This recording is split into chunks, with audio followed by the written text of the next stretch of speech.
귀하고 복된 날일 수 있기를 주의 이름으로 축원합니다. 가사의 내용에서 또 그런 내용이 있습니다. 세상이 참 소란한데요, 주님의 음성을, 세미한 음성을 들을 수 있는 우리 교회였으면 좋겠다 하는 생각 간절합니다. 그래서 주님께서 주시는 은혜와 평강이 오늘도 우리와 함께 하기를 간절히 원합니다. 오늘 말씀 에베소서 2장 말씀을 읽어보면 딱딱 끊어집니다. 한 절 한 절에서도 그렇게 끊어지는 맥락들이 있으니 쉽게 이해할 수 있습니다. 예를 들면 11절 말씀에 이렇게 시작합니다. 너희는 이방인이었다. 너희는 할례받지 못한 사람이었다. 예수 밖에 있었던 외인이었다. 12절 언약과 상관없는 사람이었다. 그래서 소망 없었다. 하나님 없이 살았던 불쌍한 영혼들이었고, 멀리 하나님의 임재가 없었으니 먼 데 있었던 사람이다. 그런데 반전이 있습니다. 13절부터 그런데 이제는 아니다. 그런데 이제는 아닙니다. 왜냐? 예수 그리스도 안에 있기 때문에 십자가에 능력이 있는 줄 믿습니다. 십자가 보혈로 우리가 하나 되었다라고 선포합니다. 그 하나 된 수 있었던 방법은 예수 그리스도, 그가 우리를 화평케 하였다라고 분명하게 말씀하고 있고요. 14절 막혀있던 담을 십자가 보혈로 허무셨기 때문에 우리가 하나가 될 수 있었고, 수많은 규례들, 15절 규례들을 폐하셨기 때문에 우리가 하나가 될 수 있다. 그래서 새로운 피조물로 변화되었고, 지금까지 담쌌던 모든 것들, 이웃들을 볼 때의 적이라고 생각하고 멀리 있었던 사람들도 이제 가깝게 다가올 수 있는 친구요 가족으로 느낄 수 있게 된 것입니다. 왜? 예수 그리스도를 품고 있기 때문에 그런 것입니다. 주님께서 이 땅에 오신 이유와 목적이 바로 여기 있으니 화목하게 하는 것, 십자가 보혈로 막혀있던 모든 담을 허무는 것, 이것이 바로 예수님이 이 땅에 오신 이유와 목적이지요. 또 오셔서 먼 곳, 오늘도 우리 장로님 기도하셨던 것처럼 러시아와 우크라이나 멀리 있습니다. 그러나 그들의 아픔이 나의 아픔인 것입니다. 재난과 여러 가지 많은 지구 환경의 오염과 아픔들로 인해서 신음하고 있는 모든 것들 속에서 그들의 아픔이 나의 아픔이 되는 것입니다. 먼 데 있는 것이 아니라 그들에게도 평안을, 가까이 있는 우리에게도 평안을, 그래서 하나님의 위로와 평화가 온 세상에 가득하게 되기를 바라는 그러한 우리의 정체성, 우리가 가야 할 방향을 오늘 말씀은 분명히 보여주고 있다 할 것이지요. 마지막으로 하나, 18절 말씀, 우리는 한 가족입니다. 아빠 하나님, 하나님께 나아가기 위하여 부끄럽지 않은 하나님의 자녀로서 우리가 가야 할 방향은 분명하고, 우리의 정체성을 오늘 말씀을 통해서 확인할 수 있기를 주의 이름으로 축원합니다. 우리가 가야 할 방향과 정체성이라고 거듭거듭 말씀드립니다. 이것을 한마디로 한 구절로 요약해 보겠습니다. 마태복음 5장 9절 말씀인데요, 우리 한 목소리로 함께 같이 읽어보겠습니다. 함께 읽겠습니다. 시작. 화평하게 하는 자는 복이 있나니 그들이 하나님의 아들이라 일컬음을 받을 것임이라. 예, 우리 오늘도 화평케 하고 하나님의 자녀되는 은혜를 누리십시다. 제가 주보에 한자풀이를 좀 했습니다. 해석이 분분할 수 있습니다. 그러니 오해는 없었으면 좋겠습니다. 집 가자를 우선은 간머린 면으로 집이라는 뜻을 가지고 있어요. 근데 그 집 아래에 뭐가 있습니까? 돼지가 있습니다. 무슨 뜻입니까? 돼지 우리가 집입니다. 여러분, 영어로 하면 더 확실해집니다. 피그스테이, 피그펜, 이 돼지 우리라고 하는 이러한 상황들, 이 집인데, 가족인데 그 범위가 어디까지냐, 이것이 문제입니다. 과거 한옥에 살았을 때 방과 방 사이에 벽은 없습니다. 그냥 문틀에 창호지 한 장, 그래서 손으로 뚫어도 그 안을 볼 수 있을 정도로 허물이 없었습니다. 그런데 그렇게 한 식구였고 가족이었기 때문에, 벽이 없기 때문에 실수를 해도 이해하고 안아주고 용납하고 용서하고 어떻게든지 품고 가는 것이 가족이지 않겠습니까? 그러나 가족을 넘어서 이제 대문만 열어도 그 대문과 함께 담이 둘러져 있습니다. 좀 다행인 것은 가난한 사람들은 뭐 쌀이 담이라고 할 것도 없습니다. 아니면 아예 없어서, 담도 없어서 그냥 들로 그냥 다 연결되어 있는, 누구나 드나들 수 있는 집, 그래서 숟가락 몇 개까지도 알 수 있는 그러한 집이었죠. 부유하면 부유할수록 담은 높고, 왕궁이라고 한다면 감히 넘볼 수 없는, 넘었다가는 죽음을 맞이하게 되는 이러한 담이 있는 것이 사실입니다. 그리고 그러한 담에는 엄격한 잣대와 규율이 적용되지요. 그리고 안타깝게도 그 규율은 남들을 향해서 더 많이 향하고 있습니다. 왕이 아닌 왕제, 형제들이어도 나와 생각이 다르면, 위협이 된다면 가차없이 죽게 되는 이러한 일들. 가족인데, 한 아버지 어머니에서 난 형제 자매인데 이러한 일들이 있습니다. 여야 옛날부터 지금까지 다르지 않습니다. 그런데 다시 한번 묻고 싶습니다. 어디까지가 가족일까? 나와 생각이, 그리고 우리 가족은 나와 같아서 배타적이고 패거리 문화, 이건 아닙니다. 소위 말해서 우리가 남이가, 우린 패밀리라고 외치며 의리를 아무리 주장한다고 한들 그것이 정말 가족일까? 나 수틀리면 그냥 죽여버리는 깡패 문화의 이러한 모습들, 여러분 옳지 않잖아요. 학연과 지연과 혈연으로 맺어져서 그렇게 그 누구도 들어올 수 없는 철옹성을 만들어버리는 이러한 문화는 옳지 않잖아요. 안타까운 현실은 예나 지금이나 변하지 않는다라고 말씀드렸습니다. 이명박 정권 때 여러분 생각해 보세요. 인사가 어떤 인사였습니까? 기억나십니까? 고소영 인사였습니다. 고려대 출신의, 소망교회 그리고 영남 출신의 인사들을 많이 기용한 것이 사실이죠. 직전에 문재인 정권 때에는 이렇게 진단합니다. 운동권, 전대협 출신의 인사들을 많이 기용했다. 지금 윤석열 정권에 검사 출신의 인사들을 많이 기용한다. 뭐 그러든지 말든지. 그러나 이 모든 상황 속에서 나라가 어수선하고 여러 가지로 많은 사람들에게 정치에 관심하고 싶지 않게 하는, 만들어버리는 오늘의 현실을 볼 때에 참으로 안타깝습니다. 그런데 여러분 무관심하면 안 됩니다. 왜냐? 예수님이 정치범으로 십자가에 죽으셨습니다. 아울러 세상 나라와, 성경에서는 세상 나라와 하나님 나라의 대결 구도로 있어요. 분명한 것은 우리의 정체는 하나님 나라의 백성입니다. 세상 나라에, 세상에 속해 있지만 우리의 진정한 목표는, 목적지는 하나님 나라예요. 세상 나라는 흥망성쇠를 거듭하며 권불 10년이라 했습니다. 오래 가도 10년, 화무 11홍. 그러니 그냥 근시안적으로 지금 당장의 유익들만을 위한 것이 아니라 더 나은 내일을 위하여 많은 사람들과 함께 행복을 누리는 그러한 나라를 위하여 우리 전진하자.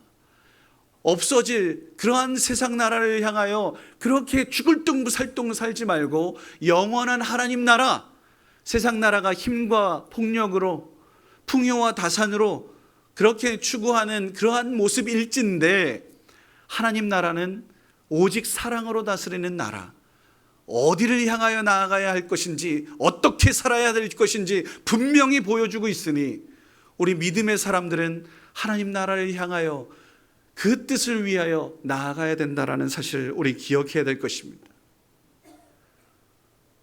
오늘 제가 이 말씀을 준비한 것은 이제 더 이상 너무너무 막 어수선하고 답답하고 이런 현실들이 우리 앞에 누구나 마찬가지로 여당을 뽑으셨든 야당을 지지하여서 이것이 협력을 하고 싶지 않든 이게 상관이 아니라 우리 대한민국이 너무 어수선하니 이 어수선한 이 땅을, 이 상황을 어떻게, 하나님, 우리 믿음의 사람으로서 어떻게 해야 될까?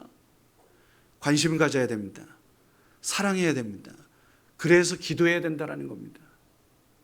사랑하는 성도 여러분, 우리는 대한민국의 공동체로서 더 나은 내일을 위하여, 특별히 옳은 길, 바른 길 걷기 위하여, 그리고 모두가 행복한 나라를 위하여 우리 함께 협력해야 됩니다. 저는 이 모든 것에 어찌되었든 지도자의 몫이라고 봅니다. 그렇기 때문에 대통령의 실수, 우리 편에서는 이해하고 용납하고 어떻게든지 감싸주고, 그래서 같이 협력해서 같이 나아가야 해야죠. 패거리 문화 옳지 않다라고 분명히 말씀드렸습니다. 배타적인 문화 옳지 않습니다. 그렇게 조장하는 끼리끼리, 그래서 여러분 생각해 보세요. 잘못된 길로 가고 있는데 식구라고 제 식구 감싸기 옳습니까? 아니라는 이야기입니다. 잘못한 거 잘못했습니다. 사과하고, 또 잘한 거 있으면 나와 좀 다른 입장일지라도 칭찬할 수 있는 우리 모두가 되어야 마땅합니다. 여러분, 은혜 받으면 아멘 하십시다. 우리 충청도여서 그런지 은혜는 있는데, 기쁜데, 즐거운데, 감사한데 표현을 안 해. 이래서 안 된다라는 거예요. 하나님 나라는 표현하는, 함께 울고 함께 웃고. 아멘입니까? 예, 그래야 되는 겁니다. 우리 그렇게 칭찬할 것에 대해서는 칭찬하고 격려하고 그래야 되는 것입니다. 나와 생각이 다를 수 있습니다. 다른 생각들을 들으려 하고 혹시나 듣지 않으려고 하는 나의 고집과 편협함과 이기적인 이 모습들을 우리 나사렛 예수 이름으로 명하여 물리치십시다. 그리고 회개하십시다. 여러분 잘 아시는 내가 하면 로맨스고 남이 하면 스캔들이라는 이야기 들어보셨을 겁니다. 이런 이야기도 있습니다. 내가 뚱뚱하면 천성이 착하고 낙천적이어서 뚱뚱하고, 남이 뚱뚱하면요 게으르고 먹는 거 좋아하고 그래서 빈둥빈둥해서 뚱뚱하고, 남이 못생기면 부담 없이 생긴 것이고, 내가 못생기면 내가 못생기면 부담 없는 거고, 남이 못생기면 우습게 생긴 거고, 남이 출세하면 내가 출세하면 능력이 탁월해서고, 남이 출세하면 아부잘해서고. 또 뭐가 있을까요? 해외여행을 가면, 내가 해외여행 가면 세상을 넓게 크게 사용하는 사람이고, 남이 해외여행 가면 사치 낭비하는 사람입니까? 이런 거 아닙니다. 하나만 더 이야기해 볼까요?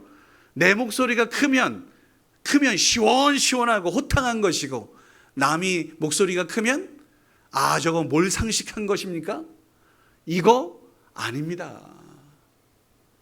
여러분, 그렇게 내 입장에서 나는 옳고 남들은 다 그른 이런 세상 담을 쌓는 것은 옳지 않다라는 것.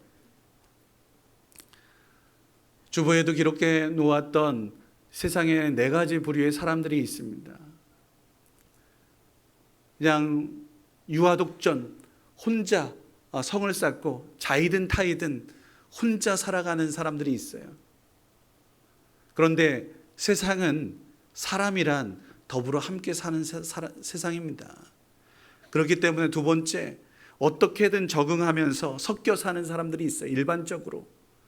그러나 세 번째, 그 섞여 살지만 거룩하게 구분된 삶을 살아가는 사람들이 있습니다, 우리 크리스찬처럼.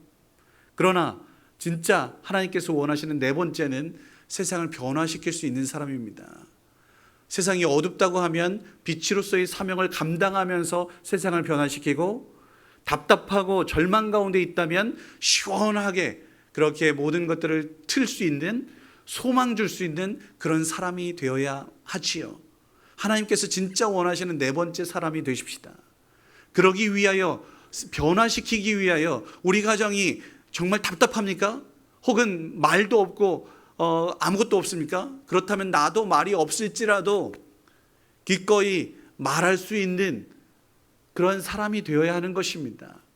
그러기 위하여 필요한 것이 하나 있다면 하나님 나라의 백성으로서 사랑입니다. 사랑입니다. 사랑입니다. 사랑하는 성도 여러분, 하나님 나라는 사랑으로 다스리는 것입니다. 근데 그 사랑으로 세상을 변화시킬 수 있습니다. 잘못된 길로 가고 있는 자녀를 사랑하기 때문에 회초리도 되는 거예요. 지난 수요일 우리 김태빈 목사님 창세기 강해하시면서 이는 내 뼈 중에 뼈요 살 중에 살이야 라는 말씀하셨습니다. 전 여기에서 힌트가 있다고 봅니다. 우리 정말 삶 가운데 정말 필요한 우리의 모든 심장과 내장들을 갈비뼈가 보호하는데요. 그 갈비뼈로 아담의 갈비뼈를 취하여서 여자를 만들었으니 이는 내 뼈 중에 뼈요 살 중에 살이야. 이쉬에서 났으니 이쉬하라 하리라 라고 하는 히브리어가 있는데요. 무슨 말이냐? 한마디로 따라해 보세요. 너는 나다.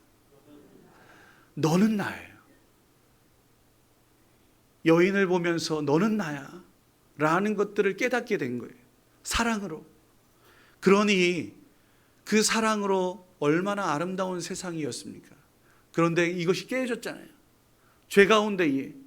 그래서 너는 너고 나는 나야 이렇게 구분짓고 격리되고 담을 쌓고, 그런데 너는 나야 이 범위가 앞서 말씀드렸던 것처럼 우리 가족만, 우리끼리만 이거 아닙니다. 하나님께서 우리에게 말씀하시는 너는 나야의 범위는 온 세상 모든 민족과 하나님께서 지으신 모든 세상을 다 포함하여 너는 나야. 심지어는 우리 피조물까지도, 동물까지도, 식물까지도 너는 나야. 그래서 피조물에 신음하는 이 소리들을 우리가 들을 수 있어야 되는 것이지요. 크리스찬이라면, 믿는 자라면, 하나님의 자녀라면 우리가 그것을 주의 깊게 들어야 합니다. 어떻게 내가 아닌데 나라고 말할 수 있을까? 그것은 다름 아닙니다. 하나님의 마음을 품으면 되고 그 사랑 가지면 됩니다. 그 사랑이 무엇인데요? 예수께서 그 사랑 되십니다. 예수님의 십자가 보혈로 예수께서, 그리스도께서 하늘 영광 버리시고 이 땅에 임하신 그 사랑이 우리를 하나 될 수 있게 만드는 유일한 길입니다. 다시 한번 우리의 정체를 확인하겠습니다. 오늘 말씀에서 보면 우리는 예수 밖에 있었던 사람들입니다. 이스라엘도 아니요 외인이었습니다. 언약과는 상관없었던, 소망도 없었던 불쌍한 영혼들이었습니다. 정치에 그대로 적용해 보겠습니다. 끼리끼리 문화에, 그리고 패거리 문화에, 나는 옳고 너는 그르다라고 하는 정죄 문화에 사로잡혔던 사람들이었습니다. 그러나 하나님께서 원하시는 바는 그렇게 하면 안 된다라고 말씀하고, 나의 들보를 봐라, 남들의 티를 볼 것이 아니라 회개해야 된다라고 말씀하고 있잖아요. 그런데 반전, 그러나 이제는 아니지 않냐. 우리가 예수 그리스도 안에서 십자가 보혈로 여야가 따로 있지 아니하고, 경상남도, 전라도가 따로 있지 아니하고, 남과 북이 따로 있지 아니하고, 그렇게 각각의 다른 것들이, 철옹성과 같은 벽들이 따로 있지 않고 모두 예수 그리스도의 십자가로 헤어져서 무너뜨려서 우리는 하나야. 하나님을 아빠라고 고백하며 온 하나님 나라의 백성으로서, 가족으로서 우리는 하나야. 서로를 향해 들이댔던 수많은 규례들 패하는 것이 옳지, 원수로 여겼던, 적으로 싸웠던 모든 것들을 우리 이제 화해로 나아가야 되지 않겠냐라고 말씀하고 있습니다.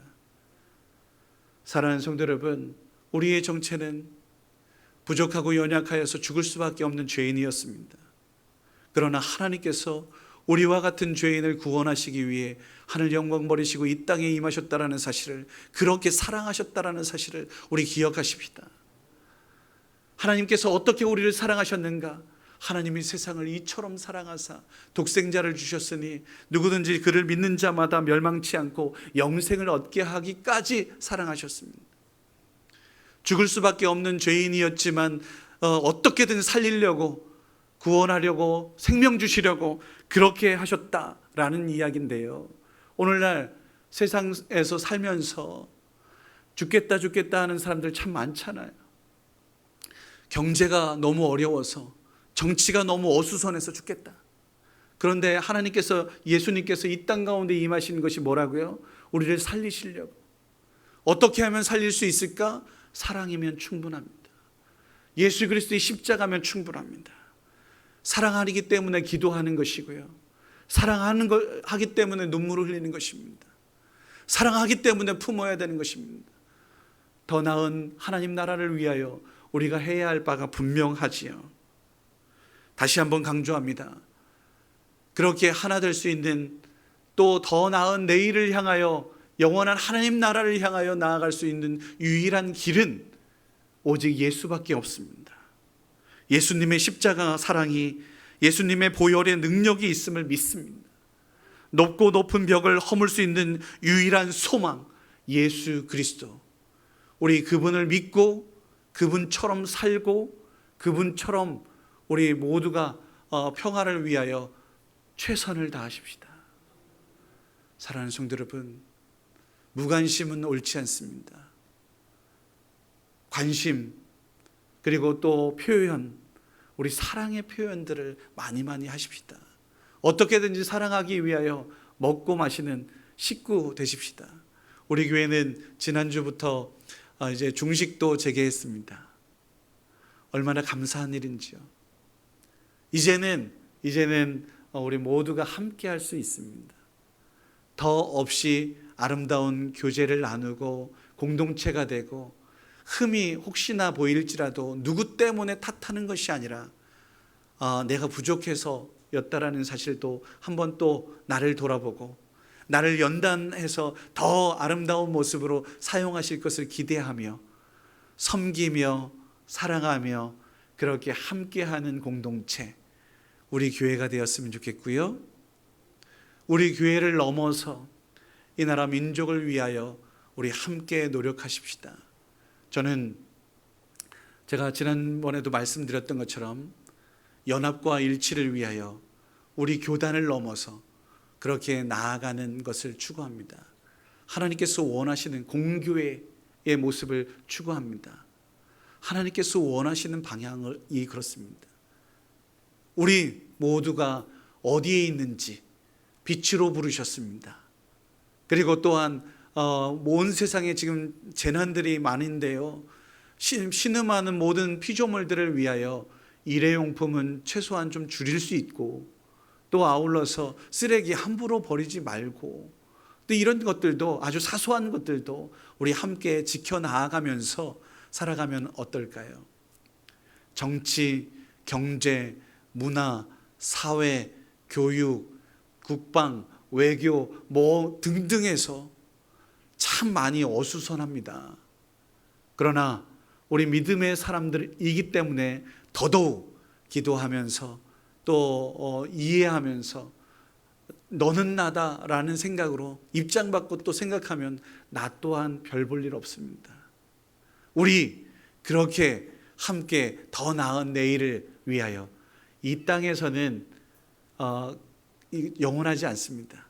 영원한 하나님 나라를 향하여 우리 함께 전진하는 하나님의 백성일 수 있기를, 그러기 위하여 우리 모두 다시 한번 사랑을 품으십시다. 예수 그리스도를 품고 예수님처럼 말하고 행동하고 살고, 그래서 하나님께 칭찬 듣는 주의 백성일 수 있기를 주의 이름으로 축원합니다. 기도하겠습니다. 거룩하신 아버지 하나님, 우리를 당신의 형상으로 지으셨습니다. 심히 기뻐하셨고 주님 얼굴에 미소가 가득했었지요. 안타깝게도 주님의 부르심과 사명을 잊고 살았던, 죄 가운데 빠졌던, 그래서 높고 높은 담을 쌓았던 모습은 없었는지 돌아봅니다. 돼지 우리 안에 갇혀서 내 유익만 생각하고 나만 배불렀던 그러한 모습들은 없었는지요? 오 주님, 우리를 하나님의 사람이 될 수 있도록 인도하셨습니다. 예수 그리스도 안에서 하나님의 자녀가 될 수 있도록 도우셨습니다. 그 은혜와 사랑을 기억하여서 우리도 그 사랑 가운데 하나님 자비를 실천하는 사람들을 일 수 있도록 도우시옵소서. 누가 우리의 이웃입니까? 자비를 실천한 사람입니다 라고 대답만 하지 말게 하시고 사랑하며 섬기며 기도하게 하옵소서. 우리 안에 있는 담을 허물고 하나님 안에서, 예수 안에서 형제 자매라고, 너는 나라고 그렇게 생각할 수 있는 우리 모두가 되게 하여 주옵소서. 죽어가는 많은 영혼들을 주님께 인도하게 하시고 주 예수 그리스도의 손과 발이 되어 하나님 저들을 위로하고 저들을 돕고 사랑하며 섬길 수 있는 우리 모두가 되게 하셔서 나의 작은 헌신과 사랑 때문에라도 그들이 마음을 열고 하나님을 아빠라고 고백하며 외롭게 살았던 그들이 다시 한번 기쁨 가운데에, 감사 가운데 살아갈 수 있도록 이끌어 주시옵소서. 우리 가정을 사용하여 주옵소서. 우리 교회를 사용하여 주옵소서. 이 나라와 이 민족을 사용하여 주셔서 하나님 온 세상 열방을 향하여 작지만 하나님이 함께 하신 귀한 나라 될 수 있도록 도와주옵소서. 함께 하실 주님을 기대하며 감사하며 예수님의 이름으로 기도드립니다. 아멘.